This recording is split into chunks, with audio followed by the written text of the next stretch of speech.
Assalamualaikum warahmatullahi wabarakatuh. Apa kabar anak-anakku semuanya? Hari ini kita belajar tentang SKI, tentang Sunan Giri atau Raden Paku.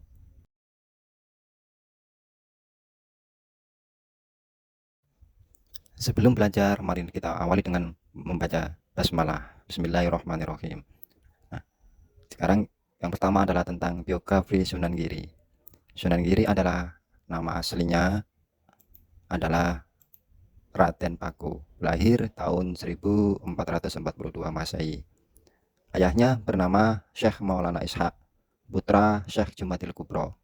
Silsilahnya Sunan Giri sampai ke Rasulullah melalui jalur Husain, putra Fatimah.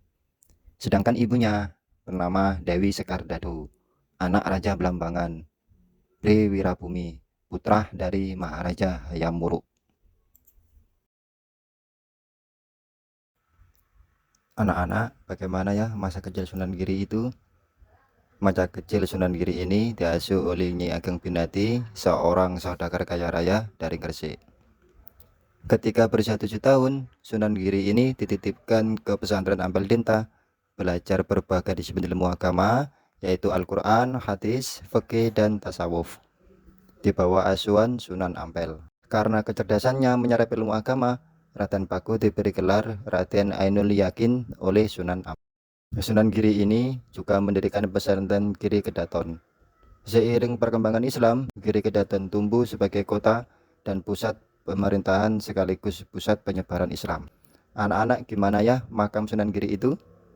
Makam Sunan Giri terletak di sebuah bukit di Dusun Kedaton, Desa Giri Gajah, Kabupaten Gresik, dan di pintu gerbang makam tertulis tahun 1505 Masehi. Apa saja ya peran Sunan Giri dalam mengembangkan Islam di Indonesia?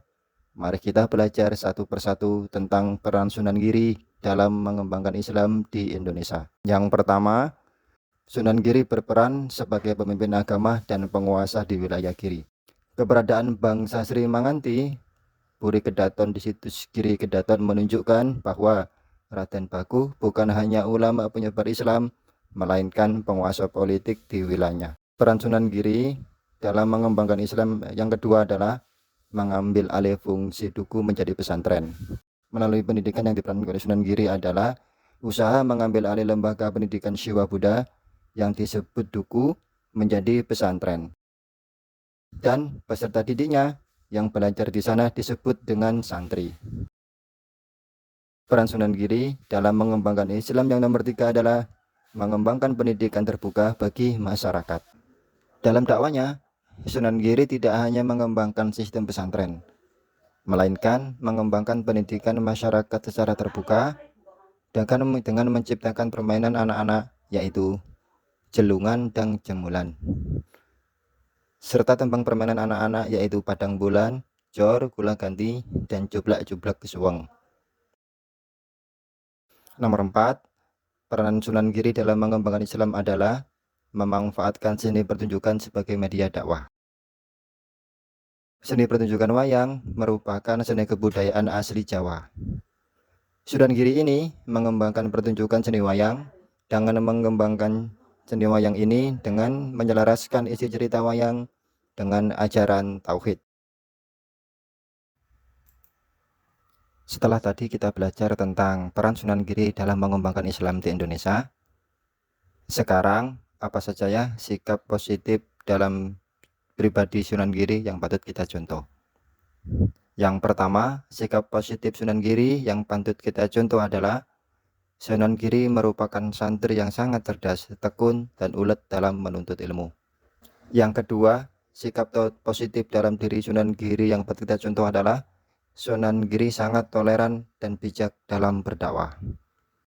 Yang ketiga, sikap positif pribadi Sunan Giri yang patut kita contoh adalah Sunan Giri merupakan pemimpin yang mengayomi rakyatnya.